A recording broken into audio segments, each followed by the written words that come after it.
Ang ulam nga natin for today's video ay laging handa sa mga kasalan na cream dory fish fillet. Meron nga ako dito ang cream dory fish fillet at hiniwa-hiwa ko lang yan sa maliliit na piraso tapos tinimplahan ko ng bawang, kalamansi, paminta at seasoning. Tapos ay hinalo-halo ko na nga lang ng mabuti yan at sinet aside ko muna.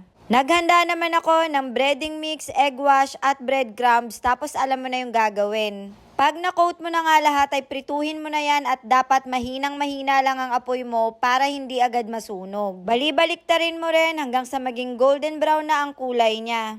At syempre ay gagawa naman tayo ng dalawang klase ng sauce dahil alam kong maraming maarting bisita sa kasalan. Itong unang sauce natin, Raising Cane ang tawag at nandyan na sa screen nyo yung mga ingredients niyan. Ito namang pangalawang sauce natin ay garlic aioli lang. Syempre mayonnaise, garlic, seasoning, paminta, tas halo-halo lang. At nag-design lang ako dyan ng parsley para may kulay. Tapos ayan, pag marunong ka na nga magluto nito ay pwedeng-pwede ka nang magpakasal.